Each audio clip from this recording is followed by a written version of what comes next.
Paggunita sa ika-128 anibersaryo ng Proklamasyon ng Kalayaan ng Pilipinas, pinangunahan ni Pangulong Ferdinand Marcos Jr.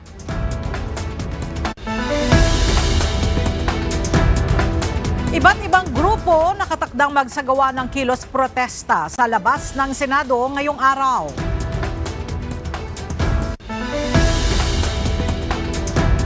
Labi ng Ateneo basketball player na si Rene Clert Batebonia na iuwi na sa Davao. PNP CIDG may tinitinan ng persons of interest sa nangyari sa basketballista at sa kasama nitong si Divine Adili.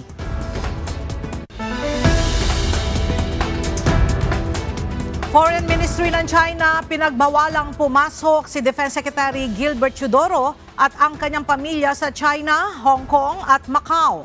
Secretary Teodoro hindi nababahala sa sanksyon na ito ng China.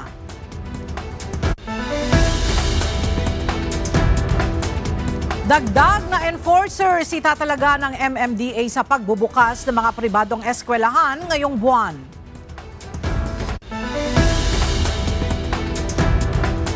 At kilalanin ang mga rising singer-songwriter na opisyal na makakasama sa KDR Music House.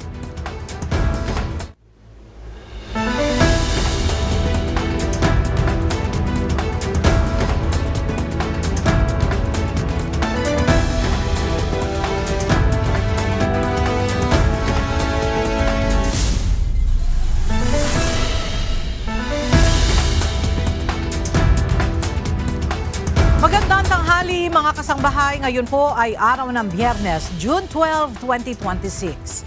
Tayo po ay sabayang napapakinggan sa Radyo La Verdad 1350, ang UNTV Radio. At una sa mga balita ngayong tanghali. Pinangunahan ni Pangulong Ferdinand Marcos Jr. ang paggunita sa ika-128 anibersaryo ng Proklamasyon ng Kalayaan ng Pilipinas. Ayon kay Pangulong Marcos Jr., dapat na gamitin ang mga aral na iniwan ng kasaysayan upang mapaunlad ang bansa.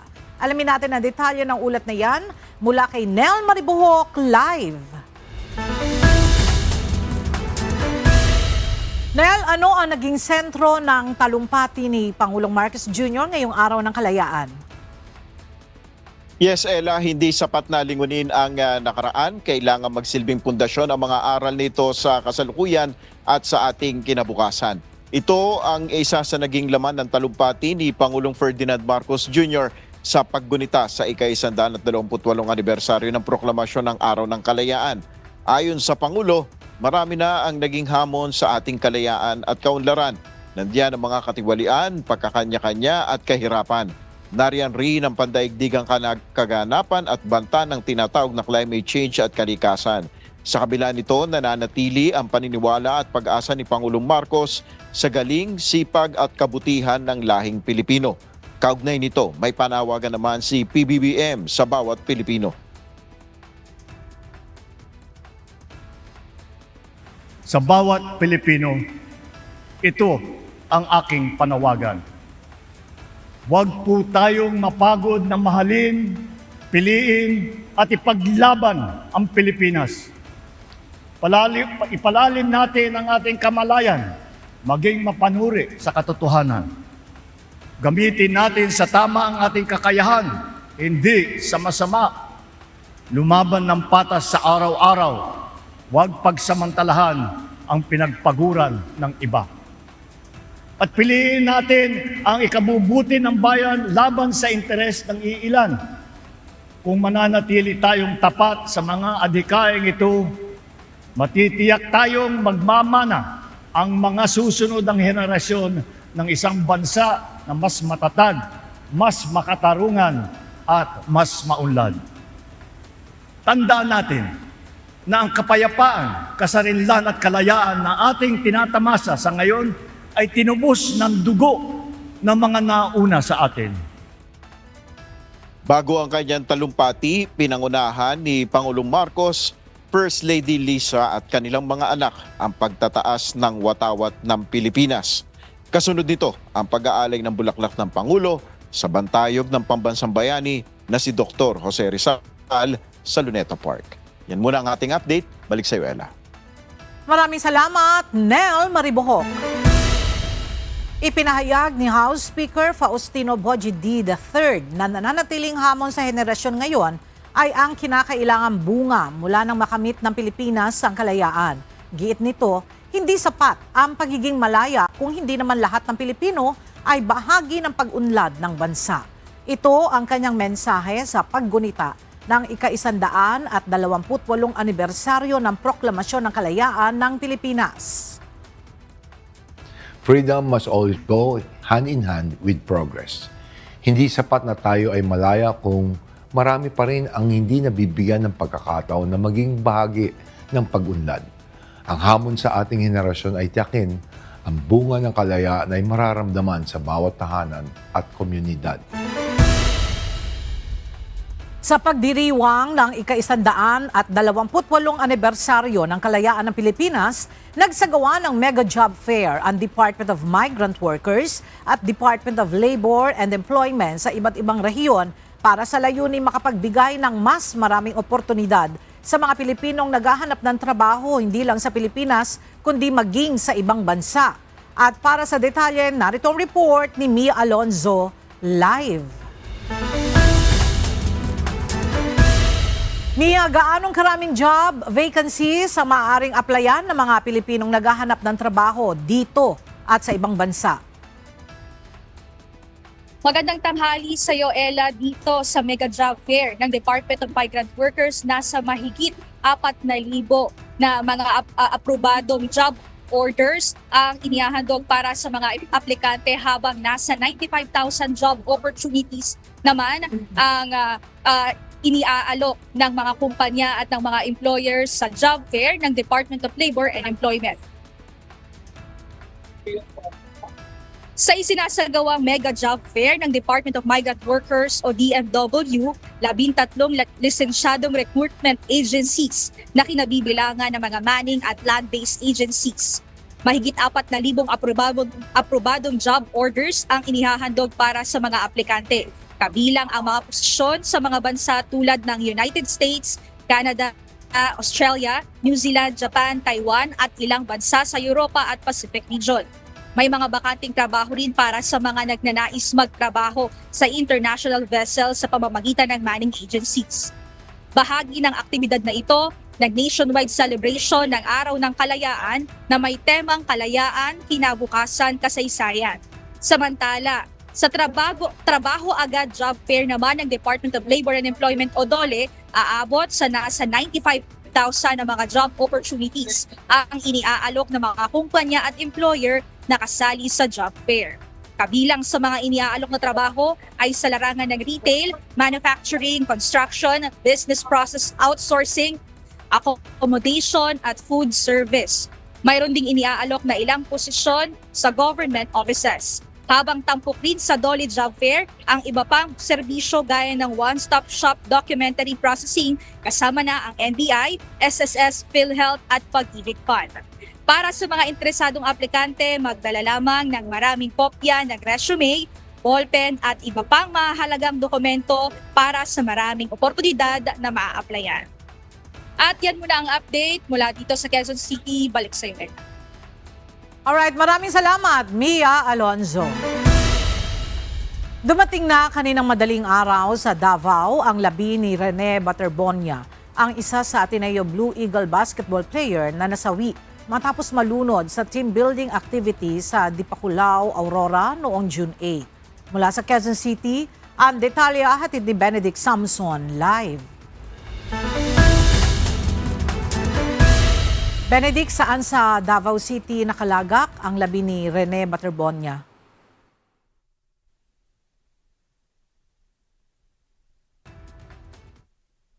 Davao University, ito ngang labi na Ateneo Blue Eagles basketball player na si Rene Baterbonia. Mag-alas 3 ng madaling araw kanina nang lumapag sa Davao International Airport ang private plane kung saan nakasakay ang labi ni Rene. Kasunod ito ay dinala muna ito sa isang funeral homes bago naman dalhin sa Ateneo de Davao University Senior High School Bangkal Campus kung saan magaganap ang public viewing. Alauna ng hapon magsisimula ang public viewing na magtatagal hanggang sa June 14, araw ng linggo. Matapos naman ito ay dadalhin na ang labi ni Rene papunta sa kanilang hometown sa lalawigan ng Agusan del Sur. Sa ngayon ay hindi pa rin nakaburol itong namang labi ni Divine Adili, yung isa pa rin basketball player na nalunod kasama nito ni Rene, dahil matatandaan natin na humihiling ang pamilya ni Adili na sumailalim muna ito sa autopsy bago ito i-repatriate papunta ng Nigeria. Yan muna ang ating update mula rito sa Quezon City. Balik sa iyo dyan, Ella. Alright, maraming salamat, Benedict Samson. Inihahanda na ni Senator Robin Padilla ang isang Senate resolution upang magsagawa ng investigasyon sa nangyaring insidente na ikinasawi ng 2 student athletes ng Ateneo de Manila University. Ayon sa senador, ito ay upang malaman ang nangyari at matukoy ang mga karagdagang batas na kinakailangang kaugnay nito. Narito ang report ni Jed Naresina. Maghahain ng resolusyon si Senator Robin Hood Padilla sa darating na Lunes, June 15, upang hilingin sa Senado na maglunsad ng isang investigasyon in aid of legislation kaugnay ng pagkasawi ng 2 student-athlete ng Ateneo de Manila University. Nalunod at nasawi sina Rene Baterbonia at Divine Adili noong June 8, 2026, habang nasa isang team building activity ang Ateneo men's basketball team sa Dipaculao, Aurora. Sa ilalim ng naturang resolusyon, hihilingin sa mga komite ng Senado ang isang motu proprio inquiry upang busisiin ang bawat detalye ng insidente. Layo nitong matukoy kung may mga pagkukulang sa batas at kung kailangan ng mas mahigpit na polisiya para sa kaligtasan ng mga mag-aaral sa mga aktibidad sa labas ng paaralan. Binigyang diin ni Senator Padilla, hindi paninisi ang layunin ng hakbang na ito, kundi ang paghahanap ng katotohanan. Nais din ng senador na masuri kung sapat ba ang kasalukuyang supervision requirements at risk management protocols ng mga universidad para sa kanilang mga atleta. Target nitong mapalakas ang emergency preparedness sa school activities, lalo na sa outdoor adventures upang matiyak na wala ng katulad na trahedyang mauulit pa. Jed Naresina, UNTV News and Rescue. Diyos ang aming sandigan, serbisyo publiko ang aming pinahahalagahan. Inihain ni Navotas City Representative Toby Tiangco ang House Resolution Number 1112 para imbestigahan ang pagkasawi ng 2 student athletes na sina Rene Baterbonia at Divine Adili ng Ateneo de Manila University habang nasa training activities. Ito ay para matukoy ang pananagutan ng universidad at mga kinaukulang ahensya ng pamahalaan sa insidente. Gayun din upang makapaglatag ng mga rekomendasyon at kinakailangang hakbang upang maiwasang maulit ang kahalintulad na insidente sa hinaharap. Bago ito, ilang kongresista na rin ang naghahain ng kahalintulad na resolusyon upang makapagsagawa ng pagdinig kaugnay ng trahedya. Ayon kay Representative Tiangco, hindi na maibabalik sina Rene at Divine, subalit maaaring kilalanin ang kanilang alaala sa pamamagitan ng pagtitiyak na maihahayag ang buong katotohanan at mapanagot ang bawat institusyong pinagkatiwalaan sa kapakanan ng bawat student-athlete. Mayroon ng tinitingnang persons of interest ang PNP Criminal Investigation and Detection Group sa pagkasawi ng 2 estudyante ng Ateneo de Manila University. Kaugnay nito, hiniling na rin ng ahensya sa Bureau of Immigration ang lookout bulletin laban sa ilang individual. May ulat si Leia Ilagan. Nais matukoy ng PNP Criminal Investigation and Detection Group o CIDG kung sino-sino ang may criminal liabilities sa nangyaring trahedya sa Aurora. Kaya naman, walang sasantuhin ang CIDG sa ginagawang investigasyon sa pagkalunod ng 2 basketball athlete ng Ateneo de Manila University na sina Rene Baterbonia at Divine Adili. Ayon kay PNP CIDG Director, Police Major General Robert Alexander Morico II, titiyakin nilang magiging airtight ang kasong isasampa laban sa mga sangkot. Sa ngayon, nasa mahigit 20 individual na ang pinadalhan ng sapina ng CIDG para magbigay linaw sa insidente, kabilang ang head coach ng Ateneo de Manila University na si Tab Baldwin, iba pang coaches at mga players. Kasama din sa ipinatawag ay ang mga local government unit sa lugar, may-ari ng resort at maging ang driver ng sinakyang bus ng mga ito. We have several persons of interest. We have issued subpoenas to several individuals, including yung mga players na kasama doon sa Aurora during that fateful day. We have already established the timeline nung activity when they arrived, starting from when they left Ateneo on June 4, together with coach, starting when Rene traveled from Davao to Ateneo de Manila until the fateful incident on June 8. Kinumpirma din ni Major General Morico na mayroon silang persons of interest sa insidente. They are the school authorities that were together with the team. Sila po yung nagdala doon sa Aurora. Several. Not less than 3. The activity won't happen without yung controlling na ano. And he is the one who is in control kung bakit lumabas yung why it ended that way. Kaugnay nito, hiniling na din ng CIDG sa Department of Justice na isailalim sa Immigration Lookout Bulletin ang ilan sa mga ito. Not only one. Ateneo is Ateneo. May mga pera po yung mga ano dyan. They have the capability to travel abroad. Bukod sa mga kasalukuyang players at coaches, iimbitahan din ng CIDG ang mga dating manlalaro ng Ateneo bilang mga resource persons sa tinatawag nilang team building. We will see kung if it's team building activity really. Because there are also allegations coming from past athletes na kinakatakutan nila ang pagpunta sa Aurora. Ang mga individual na isinapina ay binigyan ng hanggang Lunes upang magpakita sa CIDG office. Leia Ilagan, UNTV, News and Rescue. Diyos ang aming sandigan, serbisyo publiko ang aming pinahahalagahan.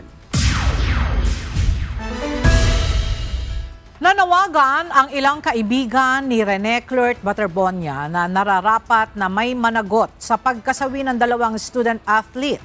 Hiniling na rin ang kaanak ni Baterbonia sa Department of Justice na maglabas ng Immigration Lookout Bulletin Order ang Bureau of Immigration laban sa Ateneo Blue Eagles coach na si Thomas Anthony Tab Baldwin. Narito ang report ni Benedict Samson. Natanggap na ng Department of Justice kahapon ng hiling ng kampo ng pamilya ni Rene Baterbonia, ang isa sa Ateneo de Manila University basketball player na nasawi matapos malunod sa isang resort sa bayan ng Dipaculao, Aurora noong June 8. Sa request letter na ipinadala ng legal counsel nito na si Attorney Israelito Torion, nakasaad ang kanilang hiling sa DOJ na maglabas ng Immigration Lookout Bulletin Order o ILBO ang Bureau of Immigration laban kay Ateneo Blue Eagles coach Thomas Anthony Tab Baldwin. Ito ay habang nagpapatuloy ang ginagawang investigasyon ng Philippine National Police at National Bureau of Investigation sa pagkamatay ni Rene Baterbonia at Divine Adili. Inihiling din ng pamilya Baterbonia na magkaroon ng ugnayan ng PNP, NBI, Philippine Sports Commission, Commission on Higher Education at iba pang institusyon para matukoy ang iba pang kasama sa naturang team building activity. Samantala, nagtungo naman ng ilang mga taga-suporta at kaibigan na Rene Baterbonia sa huling lamay nito sa isang funeral home sa Quezon City kahapon. Ayon sa basketball player na si Derek Duterte at coach na si Jasper Magno, masakit para sa kanila ang pagkasawi ni Rene Baterbonia. Last time kasi nagkakapag sa palaro syempre, nagkatapat po kami, nag-uusap din po kami. Halos nakita ko na lang din po sa Facebook halos. Hindi po ako naniwala na ganun po nangyari sa kanila. Hindi ko po na-expect na yung po talaga mangyayari sa kanila. Nabigla din po talaga ako. Mape-prevent to kung napag-iisipan lang ng tama siguro yung mga training na ginagawa sa bawat school. Para naman kay Zambales 2nd District Representative Doris Bing Manikis, Isa sa maaaring pagtuunan ng pansin ay ang pagkakaroon ng isang istriktong limitasyon sa programang nakapaloob sa team building activity at parental consent sa tuwing mayroong school activity. So ang number one dyan, yung parang magkaroon tayo ng stricter measures. Ano ba yung pwede lang? Anong limitations ng team building activities? At number one talaga, kailangan may consent ng magulang. Kahit na 24 years old na yan, ipinagkatiwala sa inyo eh. Benedict Samson, UNTV News and Rescue. Diyos ang aming sandigan, serbisyo publiko ang aming pinahahalagahan. Binigyan diin ni Supreme Court Chief Justice Alexander Gesmundo ang anyay kalayaan sa korupsyon kasabay ng paggunita sa araw ng kasarinlan ng bansa. Gayun din ang pananagutan ng mga nasa kapangyarihan. May report si Dante Amento live. Dante, may sinabi ba si Chief Justice Gesmundo tungkol sa magiging papel ng hudikatura tungkol sa sinasabi niyang kalayaan sa korupsyon? Magandang umaga, Ella. Ang sinasabi ng punong maestrado, ito ay hindi naman tungkol lamang ng mga nasa hudikatura, mga huwes, justices, kundi ito ay tungkulin ng mga Pilipino, lahat ng mga Pilipino, yung pakikibaka laban sa korupsyon. Sa pagdiriwang nga, Ella, ng ika-128 anibersaryo ng proklamasyon ng kalayaan ng Pilipinas ngayong araw, binigyang diin ni Supreme Court Chief Justice Alexander Gesmundo na ang pagpuksa sa korupsyon ay isang mahalagang bahagi ng pagkamit ng ganap na kasarinlan o kalayaan. Sa kanyang talumpati sa Pamintuan Mansion sa Angeles, Pampanga, ipinahayag ni Gesmundo na ang kalayaan ay isang bagay na may buhay na dapat patuloy na ipinaglalaban sa kasalukuyang panahon. Ayon sa kanya, hindi sapat na malaya ang Pilipinas mula sa mga dayuhang mananakop. Kinakailangan din itong maging malaya mula sa korupsyon at pandarambong, lalo na sa panig ng mga nasa kapangyarihan. Tinatawag tayong magtaguyod ng bansang malaya, hindi lang sa mananakop, kundi sa gutom, sa kahirapan, sa pangamba sa pangapi, sa korupsyon at pandarambong, sa pagmakasarili at kapabayaan, lalo ng mga nasa kapangyarihan sa kawalan ng katarungan. Tungkulin nating sumagot sa tawag na ito dahil kaakibat ng mga karapatan at kalayaang tinatamasa natin ngayon ang ating pananagutan bilang mamamayang Pilipino. Ng punong maestrado ang sambayanan na magtaguyod ng isang bansang malaya rin sa gutom, kahirapan, pang-aapi at kawalan ng katarungan. Anya ang pagtatrabaho para sa katarungan ay tungkulin ng bawat Pilipino at hindi lamang ng mga nasa korte. Iginiit niya na ang prinsipyo, ang bayang tunay na malaya ay makatarungan. Elay nanunsyo din ng punong maestrado na ito na ang huling pagkakataon na nakiisa siya sa pagdiriwang ng Araw ng Kalayaan ng Bansa bilang pinuno ng hudikatura dahil nakatakda na siyang magretiro sa darating na Nobyembre ngayong taon. Sa kanyang huling mensahe, iniwan niya ang hamon sa mamamayan na pagnilayan kung paano ang pangangalagaan at pagyabungin ang kalayaang tinatamasa ng bansa. Yan man ang ating update. Balik sa iyo, Ella. Maraming salamat, Dante Amento. Nakatakdang magdaos ng kilos protesta ang mga progresibong grupo sa tapat ng Senado ngayong Araw ng Kalayaan. Kalinsabi nito, tiniyak ng pamunuan ng National Capital Region Police Office ang pagpapanatili ng kapayapaan at seguridad sa lugar. Mula sa Pasay City, may detalye si Jed Neresina, live. Jed, ano ang aasahan dyan sa labas ng Senado ngayong araw? Ella, magsasagawa ng peaceful assembly at prayer vigil ang iba't ibang grupo tulad ng Duterte Rider Supporter Rage Coalition at iba pang parallel groups mamayang hapon dito sa labas ng Senado. Kasabay nga ito ng pagdiriwang ng Araw ng Kalayaan ngayong araw. Nagsimula ng magtipon-tipon ngayong umaga ang ilang grupo para sa gagawing kilos protesta mamayang hapon. Ayon sa representative ng Duterte Rider Supporters, peaceful assembly at prayer vigil ang main highlight ng kanilang programa. Dagdag pa niya na inaasahang aabot sa higit 3,000 ang bilang ng mga lalahok sa kanilang programa mamayang hapon. Actually, marami po tayong grupo na dadalo po dito sa araw na to. Pinangungunahan ng Reg Coalition, nandyan po yung Masada. Nandito rin po kami, mga DRS or Duterte Rider Supporters, yung DEBs at napakamarami pa pong mga parallel groups. Yung DRT will also be coming and hopefully the GIL and some religious group will also be attending to us. At lahat po ng sumusuporta sa ating mahal na VP Sara Duterte, they will be also coming over to participate yung peaceful assembly natin and yung prayer vigil natin later on in the afternoon. Kaugnay nito, ayon kay National Capital Region Police Office Director Major General Anthony Abiri, naka-full alert status ang pulisya ngayong araw hanggang bukas. Depende sa magiging development ng sitwasyon sa lugar. Aniya nag-deploy ang NCRPO ng mahigit 1,000 pulis sa paligid ng Senado bilang bahagi na rin ng pag-secure sa paligid ng institusyon.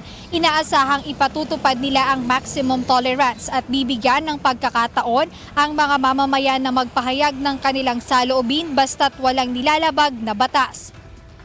Simula kahapon, sinarado na yung bahagi ng kalsada dito sa tapat ng Senado. So from GSIS building hanggang doon sa bridge dito sa Jokno Boulevard ay mayroon ng mga nakaharang na metal barriers. At doon din sa mismong tapat ng gate ng Senado ay may mga nakaharang na rin na metal barriers. So ayon sa NCRPO, wala silang hahayaang makapasok na mga rallyista o mga magkikilos protesta doon sa mga isinirado nilang mga lugar dito sa bahagi ng Jokno Boulevard. At ayon sa mga grupo na na-interview natin kanina, inaasahang magsisimula yung kanilang programa mamayang 2:00 ng hapon at posibleng magtagal sila ng ilang araw dito sa labas ng Senado. Dala yung panawagan nila doon sa iba't ibang issue na nangyayari dito sa bansa. Ayan muna update mula rito sa Pasay City. Balik sa inyo, Ella. Maraming salamat, Jed Neresina. Maaari na ulit ma-access ang opisyal na website ng Senado matapos itong sumailalim kahapon sa maintenance. Batay sa mga ulat, napasok ng hackers ang website ng Senado sa gitna ng pagkakaroon din ng pagbabanta sa seguridad ng institusyon. Kaugnay nito, mariing kinondena ni Senate President Pro Tempore at Acting Senate President Sherwin Gatchalian ang naging cyber attack sa Senate website. Anya, ang lahat ng may kagagawa nito ay dapat managot sa batas. Dapat din anyang magsagawa ng masusing investigasyon sa insidenteng ito kahit wala mo mga legislative file, database o sensitibong record ang nakompromiso. Naaresto kahapon ng pulisya ang businessman at dating Ilocos Sur Governor Chavit Singson kaugnay sa kasong cyber libel na kinakaharap nito. Siya ay naaresto ng pulisya sa kanyang bahay sa Barangay Ugong Norte, Quezon City sa bisa ng warrant of arrest na in-issue ng Branch 21 ng Vigan City Regional Trial Court. Pero kalaunan ay naglagak din ito ng piyansang 60,000 pesos at pinalaya din ng QCPD Police Station 12. Panatili po kayong nakatutok sa Yuan TV, magbabalik pa rin ang C-News.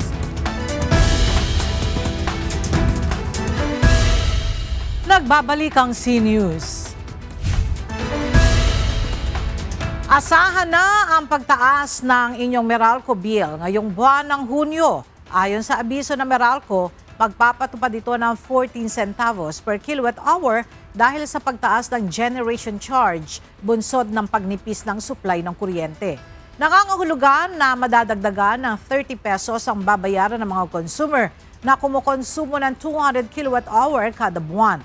45 pesos sa 300 kilowatt hour, 60 pesos sa 400 kilowatt hour at 74 pesos sa 500 kilowatt hour. Ayon pa sa Meralco, maaaring mabawasan na ang consumption ng kuryente dahil sa pagpasok ng tag-ulan at pag-iral ng mas malamig na temperatura. Mararamdaman naman natin na medyo gumaganda na yung klima as far as temperature levels are concerned. So, dito, there is the possibility na because of consumption, mas magiging soft ang bills ng customers for the July billing period. Simula sa darating na June 16, ibababa na sa level 12 ang kasalukuyang level 13 na fuel surcharge sa mga airline ayon sa Civil Aeronautics Board.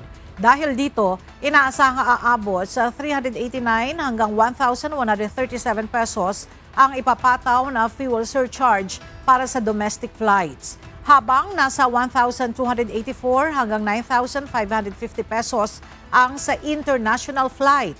Iiral ang level 12 ng fuel surcharge hanggang sa June 30, 2026. Ilang bahagi ng EDSA at Roxas Boulevard ang ipasasara para sa isang marathon event mamayang gabi hanggang bukas ng umaga. Pinapayuhan naman ang mga motorista na dumaan sa mga alternatibong rutang tinukoy ng mga otoridad. May ulat si Asher Cadapan Jr. Magsasagawa ng Manila Marathon sa dalawa sa mga pinakamahalagang lansangan sa Kalakang, Maynila mamayang gabi hanggang bukas ng madaling araw, Sabado, June 13. Ayon sa Metropolitan Manila Development Authority o MMDA, isa sa mga ruta na tatakbuhan ng mga participant ay ang kahabaan ng EDSA. Magsisimula ito sa Seaside Boulevard sa SM MOA hanggang SM North Avenue at pabalik. Habang ang isa pang ruta ay sa Roxas Boulevard mula sa SM MOA hanggang makarating ng Luneta at pabalik sa Pasay City.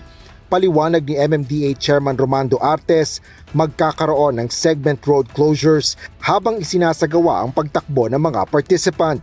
Sa EDSA sa pagitan ng Jokno Boulevard at Buendia, ilalaan ang innermost lane para sa mga runner, habang ang outermost lane naman ay para sa mga pampasaherong bus. Ngunit sa pagitan ng North Avenue at Buendia, kasunod ng bus lane ay ang runner lane na gagamit ng dalawang lanes at buffer lane. Pansamantala namang hindi papayagan ang pagtawid at pagliko ng mga sasakyan sa ilang bahagi ng EDSA, partikular na sa kanto ng Macapagal, Roxas Boulevard at Taft Avenue. Isasara rin muna ang U-turn slot sa EDSA Harrison northbound at southbound, Tramo flyover at EDSA Magallanes flyover para sa mga motoristang galing o papunta sa Baclaran.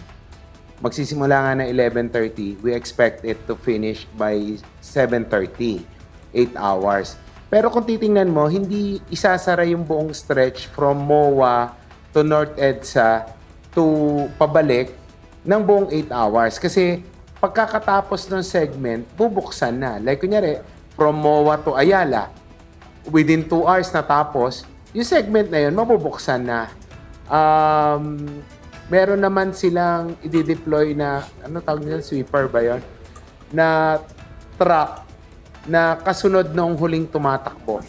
Pinapayuhan ng MMDA ang mga motoristang dadaan sa EDSA at Roxas Boulevard na gamitin ang itinalagang alternatibong ruta habang isinasagawa ang marathon. Maaari pa ring makadaan ang mga sasakyan sa pamamagitan ng mga zipper lane at mga kalsadang itinalaga bilang detour routes. Magiging two-way din ang ilang bahagi ng mga kalsada upang mapadali ang pagpasok at paglabas ng mga sasakyan sa mga apektadong lugar. Pakiantabayanan na lang po yung announcement namin, particularly kung ano itong, again, to reiterate itong mga road closures at yung mga alternatibo pong ruta. Nakapost na po pala sa SOCMED po natin. Hinihikayat ang mga motorista na planuhin ang kanilang biyahe at subaybayan ang mga traffic advisory ng ahensya. Magde-deploy din ang mga otoridad ng mga traffic personnel at mga pulis para sa kaayusan ng aktibidad. Asher Cadapan Jr., UNTV News and Rescue. Diyos ang aming sandigan, serbisyo publiko ang aming pinahahalagahan. Magtatalaga ng karagdagang traffic law enforcers ang Metropolitan Manila Development Authority para sa pagbubukas ng mas marami pang pribadong eskwelahan ngayong buwan. Ayon sa ahensya, sa Katipunan Avenue pa lang ay tumaas na ng nasa 14,000 sasakyan ang traffic volume kasabay ng pagbabalik eskwela ngayong linggo. Nagbabalik si Asher Cadapan Jr. live. Asher, ano ang mga hakbang na ginagawa ng MMDA para sa pagsisikip ng trapiko? Kailan pagpapaigting ng pangangasiwa sa trapiko ang pangunahing hakbang na ginagawa ng Metropolitan Manila Development Authority o MMDA. Sa gitna nga yan ang pagtaas ng bilang ng mga sasakyan sa mga lansangan, partikular na sa Metro Manila kasabay ng pagbabalik ng eskwela ngayong buwan. Mas mabigat na trapiko ang inaasahan ng MMDA sa mga susunod pang araw. Ito ay dahil sa mga karagdagang sasakyang maghahatid sundo sa mga mag-aaral sa mga pribadong paaralan na magbubukas sa mga susunod pang linggo ngayong Hunyo. Ayon kay MMDA Chairman Romando Artes, binabantayan nila ang mga lugar kung saan maraming pribadong eskwelahan, lalo pa ang may mga mararaming bilang na mga mag-aaral.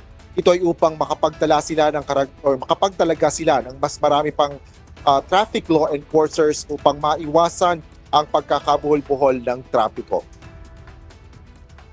Yes, pagbukas na po lahat talaga ng mga eskwelahan, talagang marami po na sasakyan. Magno-normalize na po yung traffic na mabigat. So, kami naman po ay handa at again, magde-deploy po tayo ng mga enforcers para i-manage po yung traffic. Sa pagbubukas ng mga pampublikong paaralan nito lang Lunes, nakapagtala na ang MMDA ng malaking pagtaas sa traffic volume.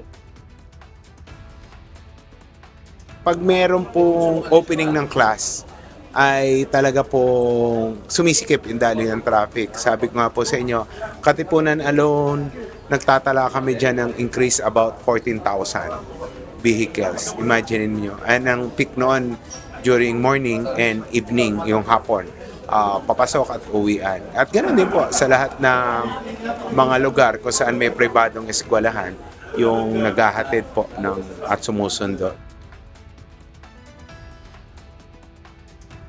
Dahil ngayon ay holiday, magaan ang sitwasyon ng trapiko na nararanasan dito sa Katipunan Avenue ngayong oras. Ganito din yung sitwasyon doon sa Maya EDSA sa Cubao area at habang mas maluluwag pa ang trapiko sa ibang mga lansangan. Yan ang latest mula dito sa Quezon City. Balik sa iyo, Ella. Maraming salamat, Asher Cadapan Jr. Umabot sa 200 stalls ang natupok ng apoy matapos ang sumiklab na sunog sa Valenzuela Gateway Complex kahapon ng umaga. Mabilis na kumalat ang apoy na umabot sa ikatlong alarma. May ulat si Nestor Torres. Nilamon ng apoy at makapal na usok ang basar sa loob ng Valenzuela Gateway Complex sa Barangay Paso de Blas kahapon June 11. Sinasabing nagsimula ang sunog dakong 5:46 a.m. Mabilis na kumalat ang apoy hanggang sa iakyat sa ikatlong alarma ang sunog bandang alas 6 ng umaga. Dakong alas 8 na ng umaga nang ideklara itong fire under control ng mga bumbero. Umabot sa 4 na oras ang sunog bago ito tuloy ang mapula. Ayon kay Fire Senior Inspector Stephen Olitokit, Chief Operations Section ng Valenzuela City Fire Station, nasa 200 mga stall ng Bazaar Section ang nasunog. Nakaramihan ay pawang mga nagtitinda ng mga ready-to-wear gaya ng damit, sapatos at mga cellphone. Inabot rin ng apoy ang katabing meat shop at panaderya, habang may 2 tenant naman ang dinala sa ospital matapos na magtamo ng first degree burn habang isinasalba ang kanilang mga paninda. Sadyang mabilis lang po talaga yung apoy, gawa po ng may mga lona po sila na nakakover dun sa kanilang mga stores. Kaya yun nga po, within 30 seconds po talagang ili-engulf po yung several stores ko kagad. Ang affected po natin, sir, is umabot po ng more or less updated po ngayon na numbers is nasa 200 stalls. May 2 po tayong injured na stall owners po. Pinilit po nilang kunin ang kanilang mga paninda and sa kasamang palad po ay natuluan din po sila nung natunaw na mga lona. Puro po sila patak po ng sa upper extremities po nila. Samantala, labis na nalulumo naman ang naramdaman ng mga stall owner, lalo na at karamihan sa kanila ay inutang lamang ang puhunan sa pagtitinda. Sobra 3 po ang sunog sa amin eh. Wala talaga, walang naisalba. Walang natira sa amin. Opo, sana po may makatulong sa amin. Kasi wala talaga. Pakiusap lang po. Mga accessories, yun. Yung mga paninda ko. Sana, wala po, kahit isa, wala. Pag-abot namin, wala, sunog na. wala na. So, yung mga pang-araw-araw saan kukunin, wala nang paninda, wala ka nang may paninda kasi siyempre wala ka nang pwesto eh. Samantala, bukod sa basar, nadamay din sa nasunog ang 7 bahay na katabi ng Valenzuela Gateway Complex. Si Leslie Castro, kinuwento pa kung paano siya nakaligtas sa sunog matapos siyang tumalon sa bubong ng bahay nila. Paglabas ko po ng 3rd floor, nakita ko na po yung apoy sa BGC. Then ako, yung ko po kasi, mother ko po kasi, bumaba na din po. E di po ako, natrap na po ako dun sa 3rd floor. Ako po, ang ginawa ko po, umangat na po ako dun sa bubong. Doon na po ako sa bubong talaga dumaan. Tapos pag doon po sa kabila, medyo mataas po yun eh. Medyo mataas po yung tatalunan. Tinalon ko na po eh, kasi no choice na po ako eh. Sa ngayon ay iniimbestigahan pa ng mga otoridad ang dahilan ng pinagmulan ng sunog. Samantala, nagpaabot na rin ng tulong ang pamahalaang lokal ng Valenzuela City sa mga nasunugan. Nestor Torres, UNTV News and Rescue. Diyos ang aming sandigan, serbisyo publiko ang aming pinahahalagahan. Nagiging hamon ngayon sa nagpapatuloy na search and rescue operations ng Philippine Coast Guard o PCG sa mga lugar na napinsala ng lindol sa Mindanao ang masamang panahon. Natitigil ang isinasagawang search and rescue operations ng PCG sa mga lugar na tinamaan ng lindol kapag bumubuhos ang malakas na ulan dahil sa banta ng panibagong pagguho ng lupa. The challenge as of now agating sa mga landslide is yung weather kasi umuulan, kasi kahapon umulan daw no at medyo basa. Medyo delikado rin kasi yan sa mga responders natin. So yung mga nakikita natin mga considerations for these rescue efforts. Sa PCG, kapag basa at hindi matatagan lupa, may posibilidad ng panibagong pagguho na maaaring magdulot ng panganib hindi lamang sa mga biktima kundi maging sa mga responder na nagsasagawa ng operasyon. Konting pagkakamali no na ating rescuers at medyo hindi maganda ang panahon. May posibleng another collapse yan. So yun yung iniiwasan natin na we will be compromising the safety of all the responders inside doon sa collapse structure na yon. Piniyak ng Department of Social Welfare and Development o DSWD na tuloy-tuloy ang magiging paghahatid ng ayuda sa mga lugar na naapektuhan ng magnitude 7.8 na lindol noong Lunes. Ayon kay DSWD spokesperson Irene Dumlao, nagre-replenish na ang ahensya ng mga supply na family food packs sa mga naapektuhan lugar sa Mindanao. Umabot na anya sa higit 50 million pesos na humanitarian assistance ang naipamahagi ng ahensya sa Region 9, Region 11 at Region 12 na naapektuhan ng malakas na lindol. Ongoing na yung replenishment sa mga family food packs doon sa mga lugar na naapektuhan. Kasi po, prior to the earthquake, meron na tayong mga nakapreposition na mga family food packs sa ating pong mga warehouses up to the last miles. Kaya itong mga pinapatid na natin ay replenishment o karagdagan na po.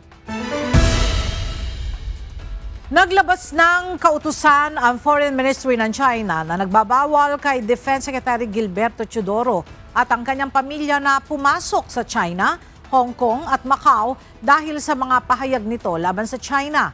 Hindi naman ikinabahala ng kalihim ang hakbang na ito ng China. Ang detalye sa report ni Ryan Lacanlale live.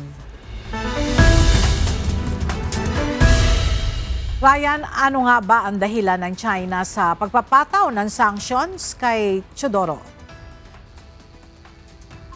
Ella, ayon sa Foreign Ministry ng China, itinataw nila ang sanction kay Defense Secretary Gilberto Teodoro dahil umano sa pangapahayag nito na nakakaapekto sa interes at ugnayan ng China sa Pilipinas. Sagot naman ni Secretary Teodoro sa China, ganun talaga ang ginagawa nila sa mga nagsasabi ng katotohanan sa panlilinlang nila. Karapatan niya ng China ang magpataw ng ganitong hakbang at hindi siya maaapektuhan ito. Kabilang sa sanksyon ay ang pagbabawal sa kalihim sa kanyang asawa at anak na makapasok sa mainland China, Hong Kong at Macau. Hindi rin sila maaaring makipagtransaksyon o makipag-ugnayan sa mga individual at organisasyon sa China. Sinabi pa ni Teodoro na mas malala pa umano kesa rito ang pagtrato na nararanasan sa mga mamamayan mismo ng China at iba pang lugar na nasa impluensya nito.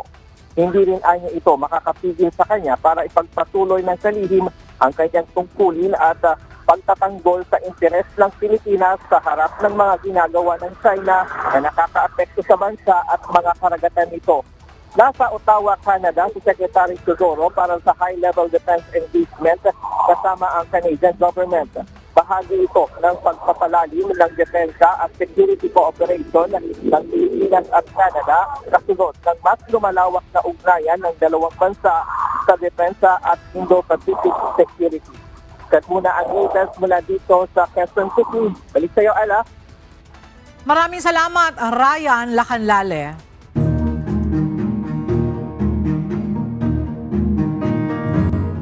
Muling nagbuga ng usok ang Canlaon Volcano dakong alas 8:28 ng umaga kanina.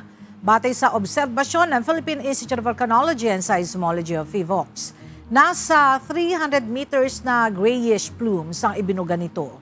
Sa ngayon, nananatili pa rin nakataas ang Alert Level 2 sa Canlaon Volcano. Umulan man o umaraw, tuloy-tuloy ang isinasagawang pagsasaayos ng linemen sa mga linya at poste ng kuryente sa General Santos City. Hingan natin ang update si Tom Ureta live. Tom, ilang percent na ba ang naibabalik na supply ng kuryente? Yes, Ella, naibalik na ng South Cotabato Electric Cooperative o Socoteco 2 ang 80% ng power supply ng General Santos City. Magpapatuloy ang power restoration efforts sa buong franchise area ng Socoteco 2. Ano man ang panahon, patuloy na nagtatrabaho ang ating mga linemen upang ayusin ang nagsirang linya at may balik agad ang serbisyo ng kuryente sa komunidad. Hinihingi ng Socoteco 2 ang pangunawa at suporta ng member consumers owners. Samantala, naibalik na ng General Santos City Water District o GSCWD ang water production sa full capacity. Gayunpaman, nasa 70% pa rin ang water distribution sa apektadong lugar. Patuloy ring sinisikap ng kooperatiba ang pag-aayos ng mga tagas ng pipeline. Samantala, umabot na sa 3,860 aftershocks ang naitala ng PHIVOLCS sa Mindanao simula nung Lunes. 64 dito ang naramdaman. Sa kasalukuyan, namimigay naman ang Department of Social Welfare and Development o DSWD ng cash assistance sa mga empleyado ng mga private companies na nagsara dahil sa kalamidad. 5,000 piso kada individual ang nakatanggap ng mga empleyadong beneficiaries. Sa pinakauling tala ng CDRRMO, umabot na sa 21 ang nasawi, 549 ang nasugatan at isa ang missing person. At 21,211 ang apektadong pamilya dito sa lungsod. Ito naman ang mga identified na evacuation areas: Barangay Jim Apopong, Barangay Jim Purok 2 Batumelong, Barangay Buayan, FVR Jim, Barangay Jim Lagaw, Purok Carcon. At yan muna ang update mula rito sa General Santos City. Balik sa inyo dyan sa studio, Ella. Maraming salamat, Tom Ureta. Nakatakdang ilunsad sa Baguio City ang Sidewalk Development at Improvement Project na nagkakahalaga ng 250 million pesos. Makikinabang sa proyekto ang ilang barangay at mga pangunahing kalsada sa pamamagitan ng pagpapalawak at pagpapaganda ng mga daanan. Alamin natin ang detalye ng ulat mula kay Grace Doctolero live. Grace, ano ang layunin ng pamahalaang panlunsod sa pagpapatupad ng proyektong ito? Yes, Ella, tinutugunan ng pamahalang panlunsod ang matagal nang suliranin sa makikipot, sira at kulang na mga sidewalk sa ilang bahagi ng Baguio sa pamamagitan ng 250 milyong sidewalk development at improvement project. May mga reklamo kasi kaugnay ng kakulangan ng ligtas at maayos na mga daanan para sa mga naglalakad sa ilang bahagi ng lungsod. Sa ilalim ng proyekto, aayusin at papalawakin ang mga sidewalk sa 8 road sections na may kabuang haba na mahigit 29 na kilometro. Ayon sa City Engineering Office, magkakaroon ang mga sidewalk ng standard na lapad ng 1.5 metro at lalagyan ng mga curve at gutter upang mapabuti ang daloy ng tubig at kaligtasan ng mga pedestrian. Kabilang sa mga lugar na makikinabang sa proyekto ang Asin Road, San Luis Village, Brookside, Manuel Rojas, Quezon Hill, Lower Lourdes, Rock Quarry Area, Aurora Hill, Bayan Park at Pinget. Nakasiguro na rin ang 250 milyong pondo mula sa Department of Public Works and Highways o DPWH para maisakatuparan ang proyekto sa mga susunod na panahon. Pinalalakas din ng lokal na pamahalaan ang kampanya para hikayatin ang mga residente at turista na maglakad sa mga maikling biyahe imbis na umasa agad sa sasakyan. Kabilang sa mga hakbang ang paglalagay ng mga walk meters sa mga madalas puntahang lugar upang maipakita ang distansya ng mga destinasyon sa mga naglalakad. Inaasahan naman ang mga opisyal na makatutulong ang proyekto sa pagpapabuti ng kaligtasan ng mga pedestrian at pagtugon sa mga lugar na matagal nang nangangailangan ng maayos na mga daanan. Ella, sa oras na sa katuparan ang proyekto ay inaasang mas magiging ligtas at mas madali ang paggalaw ng mga pedestrian sa ilang bahagi ng Baguio City. Yan muna ang balita. Balik sa iyo, Ella. Maraming salamat, Grace Doctolero.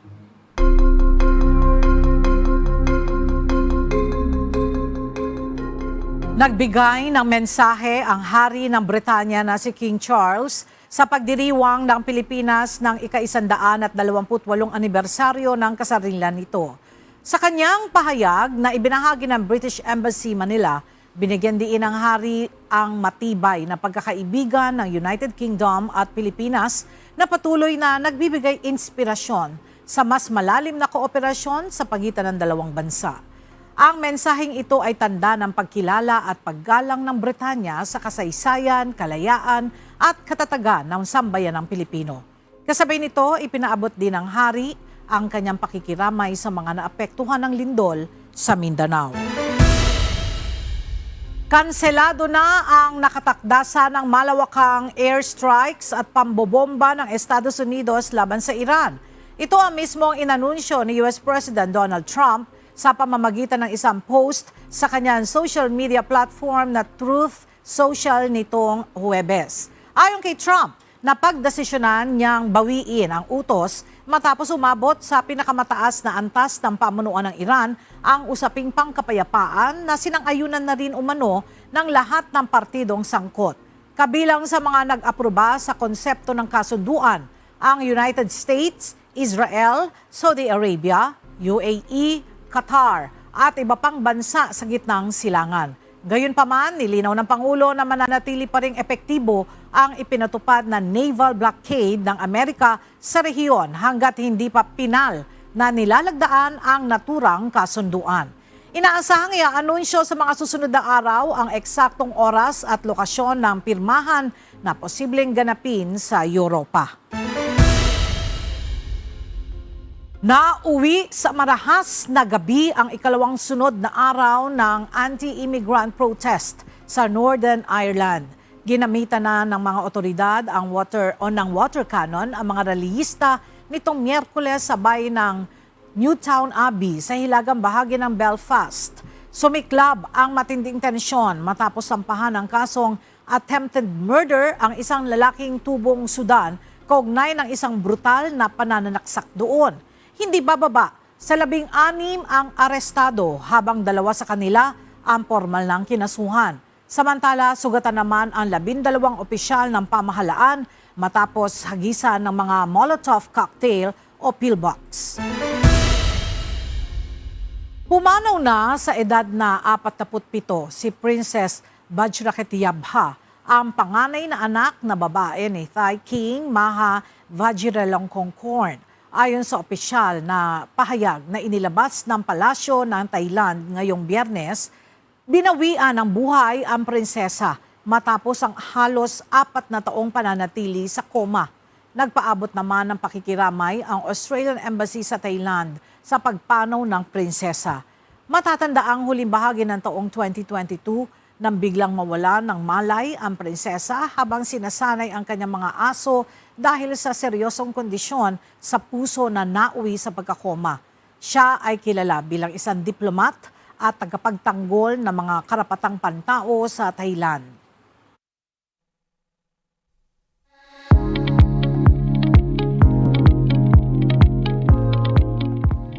Opisyal na ang bahagi ng KDR Music House ang rising singer-songwriter na si Dwarf at ang pop alternative rock band na Ostella. Inaasa magbibigay ng bagong timpla sa larangan ng musika ang kanilang mga komposisyon. Narito ang ulat ni Mia Alonzo. Mula sa paglikha ng mga kantang puno ng emosyon hanggang sa pagbubukas ng bagong yugto sa kanilang musical na karera. Opisyal ng kasama ng KDR Music House ang pop alternative rock band na Ostella.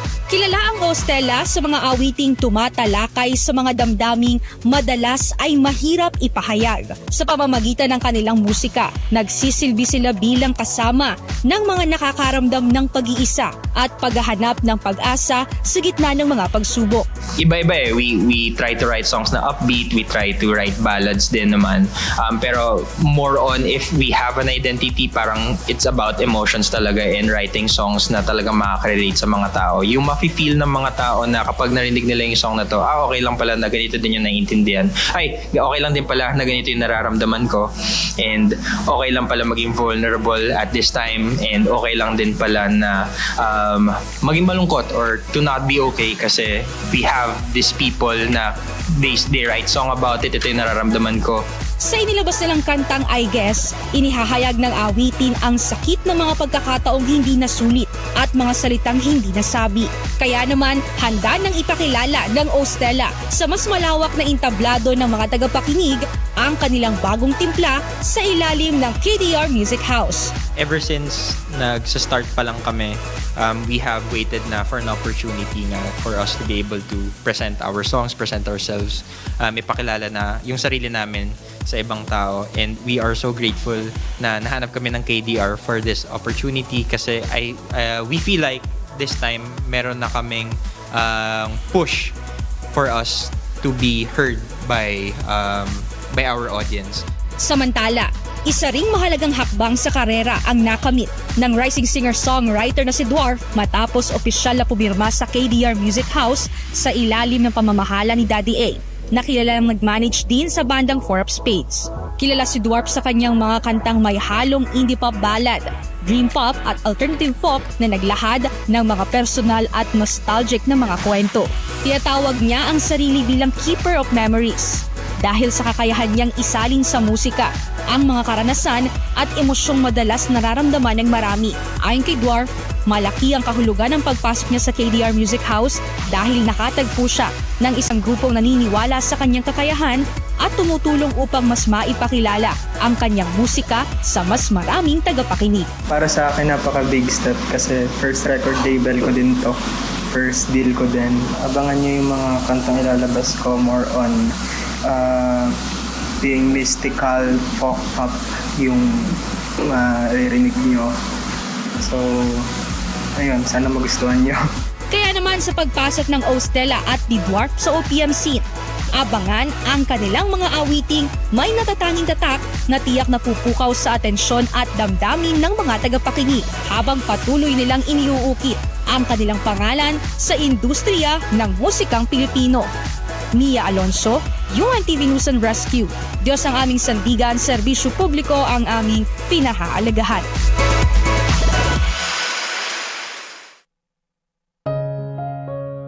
At sa ating iiwang mga salita ng Diyos na ating sandigan mula sa aklat ng Roma 14:10-9 na nagsasabi, kaya nga sundin ang mga bagay na makapapayapa at ang mga bagay na makapagpapatibay sa isa't isa.